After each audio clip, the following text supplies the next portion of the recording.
সিলেটের এমসি কলেজে ধর্ষণের ঘটনার পরই প্রতিবাদে ফেটে পড়ে পুরো দেশ। বিভিন্ন জায়গা থেকে একের পর এক বের হয়ে আসতে থাকে ধর্ষণের ঘটনা। ধর্ষকের হাত থেকে শিশু এমনকি বৃদ্ধরাও রক্ষা পাচ্ছেন না।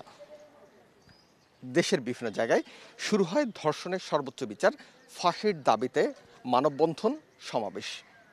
এরপরই সরকার সিদ্ধান্ত নিয়েছে আইন সংশোধন করে ধর্ষকের সর্বোচ্চ বিচার ফাঁসি করা হবে। প্রিয় দর্শক, এটি নিউজের নিয়মিত আয়োজন আমাদের কথায়, আমি সাথে আছি আরিফ হোসেন। আমাদের কথার আজকের বিষয়, ধর্ষণের সর্বোচ্চ বিচার ফাঁসি করছে সরকার। চলুন তার আগে দেখে আসি এটি নিউজে প্রচারিত একটি রিপোর্ট।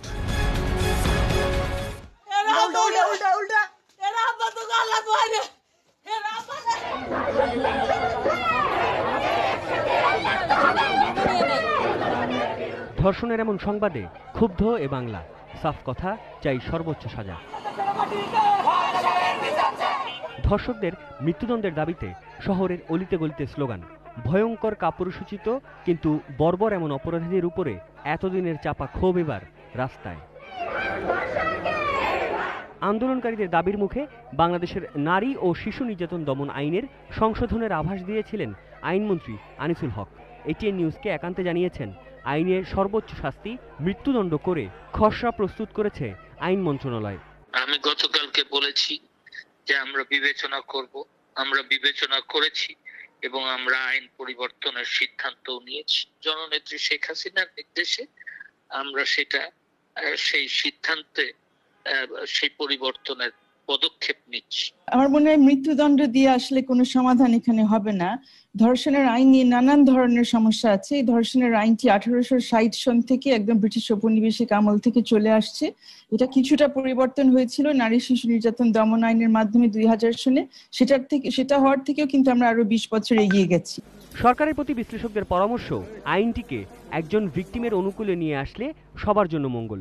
তাছাড়া মামলার দীর্ঘসূত্রিতা, সামাজিক আর প্রভাবশালীদের চাপে একজন ভিকটিম সরে আসেন আইনি লড়াই থেকে। অল্প সংখ্যক যে কজন ধর্ষণের শিকার ব্যক্তিরা শেষ পর্যন্ত বিচারের প্রার্থনা করতে পারেন, আদালত পর্যন্ত ওনারা পৌঁছতে পারেন, তারা অনেকে শেষ পর্যন্ত আসলে ধৈর্য হারিয়ে ফেলেন। অনেকে ভয় দেখানো হয়, ওনাদের পরিবার থেকে, অনেক সময় সমাজ থেকে নানান ধরনের লজ্জা টজ্জা দিয়ে ওনাদেরকে বসিয়ে দেওয়া হয়। আইন সংস্কারের কথা যেহেতু এখন উঠছে সবার থেকে, ওইখানে আমরা কাজ করতে পারি যে কেন এই দীর্ঘসূত্রিতা, কোথায় আটকে যাচ্ছে, সেটা কি ভিকটিম আসলে সুরক্ষা পাচ্ছেন না, এগুলো দেখে শুনে বুঝে তারপর আইন সংস্কার করতে যাবেন এবং সেখানে ভিকটিমের সুরক্ষার বিষয়টাকে প্রাধান্য দিবেন। 2000 সালের নারী ও শিশু নির্যাতন দমন আইন অনুযায়ী বাংলাদেশের ধর্ষণের সর্বোচ্চ সাজা যাবজ্জীবন কারাদণ্ড। নারী বা শিশু যদি গ্যাং রেপের শিকার হন, এক্ষেত্রে মৃত্যুদণ্ডের বিধান রয়েছে। অন্যদিকে সৌদি আরব, সংযুক্ত আরব আমিরাত, মিশর, ইরান, আফগানিস্তান, উত্তর কোরিয়া সহ বিশ্বের বেশ কয়েকটি দেশে যে কোনো বয়সের নারী ধর্ষণের সর্বোচ্চ সাজা মৃত্যুদণ্ড। পাশের দেশ ভারতে 12 বছর বয়সী কম শিশুদের ধর্ষণের শাস্তি মৃত্যুদণ্ড। সাদাত হাবিবি সেতু, এটিএন নিউজ, ঢাকা। রিপোর্টটি দেখলেন, এখন শুনবো সাধারণ মানুষের মতামত। যারা ধর্ষক বা যারা ধর্ষণের সহায়তা করে তারা কোনোভাবে সুস্থ মস্তিষ্কের হতে পারে না, তারা সম্পূর্ণভাবে অসুস্থ মস্তিষ্কের এবং তাদের মধ্যে যে সুপ্ত জানোয়ার। তারা আমাদের এই সমাজে বিভিন্ন পরিচয়ে ঘাপটি মেরে বসে থাকে। তারা বিভিন্ন পরিচয়ে মুখোশ, ভালো মানুষের মুখোশ পরে এরা ভালো মানুষের যে বসে থাকে আমাদেরই মতো। যখন সুযোগ পায় তখন তাদের এই ঘৃণাত্ম চরিতার্থ করার চেষ্টা করে। তো আসলে আমি মনে করি ধর্ষণ এমন একটা জঘন্য অপরাধ, এর সর্বোচ্চ শাস্তি মৃত্যুদণ্ড হওয়াই উচিত। ধর্ষণ একটা মারাত্মক অপরাধ। ধর্ষণকারী সে এক অপরাধী, তার কোনো পরিচয় নাই, তার কোনো দল নাই, তাকে আমরা মানুষের আওতায় আনতে চাই না। এই জন্য আমরা চাই তার সর্বোচ্চ শাস্তি মৃত্যুদণ্ড হোক এবং কোনো ধরনের কোনো মহলের বা কোনো মুখোশের আড়ালে যেন তার শাস্তিটা মৌকুফ না হয় বা সে অপরাধীর বিচারটা না হয়। কিছু কিছু ক্ষেত্রে রাজনৈতিক প্রভাব ধর্ষণকারীদেরকে তাদের অপরাধ আরও বেশি করেও তারা পার পেয়ে যাচ্ছে। আমি একজন সচেতন নাগরিক হিসেবে চাবো ধর্ষণকারীকে সর্বোচ্চ শাস্তি দেওয়া হোক। রাজনৈতিক ফ্যাক্টটা প্রথমত বাদ দিতে হবে, যদি শাস্তিটা ঠিকমতো তাদেরকে দিতে হয়। কারণ আমরা এর আগেও দেখছি যে অনেকগুলো আইনই প্রণয়ন করে নতুনভাবে আবার করা হয়েছে, কিন্তু আসলে আইনের সঠিক প্রয়োগটা যদি করা হয় সেই ক্ষেত্রে দেখা যায় যে এই বিষয়টায় অনেকটা সরকার লাগাম ধরতে পারবে। আর তাদের সর্বোচ্চ শাস্তি আসলে মৃত্যুদণ্ড হওয়াটাই আমি মনে করি বেস্ট। 2018 সালে যে 739 জন প্রায় দর্শনের সংখ্যা ছিল, 2019 সালে কিন্তু সেটা দ্বিগুণ হয়ে দাঁড়িয়েছে। এবং 2020 সালে করোনা মহামারী যখন শুরু হয় তখন কিন্তু দর্শনটা খুব কম ছিল, কিন্তু ধীরে ধীরে যখন লকডাউন খুলে দেওয়া হলো, বন্ধ করে দেওয়া হলো, তারপর কিন্তু প্রতিদিনেই দর্শনের সংখ্যা বেড়ে যাচ্ছে এবং দর্শনের সংখ্যা গড়ে 3 জন করে বেড়ে যাচ্ছে। এই দর্শনটা কিভাবে মানে বন্ধ করা সম্ভব? যারা দর্শক রয়েছে আপনারা জানেন যে গত কয়েকদিন আগে সিলেটের এমসি কলেজে একজন দর্শনের ঘটনা ঘটেছে, এরকম গণদর্শনের ঘটনা ঘটেছে, গত কয়েকদিন আগে সাভারে ঘটনা ঘটেছে এবং কয়েকজন বকাটে। এভাবে কিশোর গ্যাং বৃদ্ধি পাচ্ছে।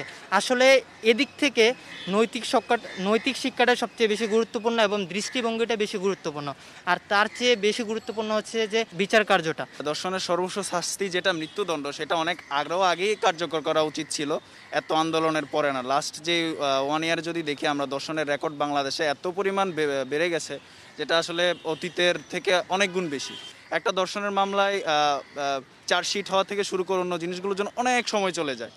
তো এর মধ্যে আসলে তাদের উপরে যারা দর্শনের শিকার হচ্ছে তাদের পরিবারের উপর একটা বিশাল ধরনের চাপ বা সামাজিকভাবে একটা চাপের মধ্যে থাকে তারা একটা, এবং হচ্ছে যে প্রভাবশালী একটা মহল তাদের বিরুদ্ধে সবসময় একটা চাপ তৈরি করে। তো এই জিনিসগুলো থেকে আসলে এই জিনিসগুলো কেন হচ্ছে? যদি যারা অপরাধ করতেছে বা দর্শন করতেছে তারা যদি আগে পার না পাইতো বা শাস্তির বিচারের আওতায় আসতো, তাহলে কিন্তু এগুলো করার সাহস পাইতো না কেউ। ধর্ষকদের আসলে আমি বলবো যে দল হয় না, কারণ একজন মানুষ যখন এই ধরনের মানসিকতা নিয়ে আসে সেটা তার ব্যক্তিগত মানসিকতা আমি মনে করি। আর এর সর্বোচ্চ যে মৃত্যুদণ্ড দেওয়া হয়েছে বলে মনে করি আসলে এটাই প্রয়োজন ছিল। আমরা দীর্ঘদিন ধরে এটা নিয়ে দাবি করে আসছিলাম, কিন্তু আমরা এটা পাচ্ছিলাম না। সর্বশেষ পর্যন্ত যেটা একটা ঘোষণা এসেছে, আমি মনে করি এটা খুবই ভালো একটা সিদ্ধান্ত। এতক্ষণ সাধারণ মানুষের মতামত শুনছিলেন, সাথে ছিলাম আমি আরিফ হোসেন। কাল আবারও ঠিক এই সময় দেশের কোনো গুরুত্বপূর্ণ বিষয় নিয়ে আপনাদের সামনে হাজির হব। ততক্ষণ পর্যন্ত ভালো থাকুন, সুস্থ থাকুন, চোখ রাখুন এটিএন নিউজের পর্দায়।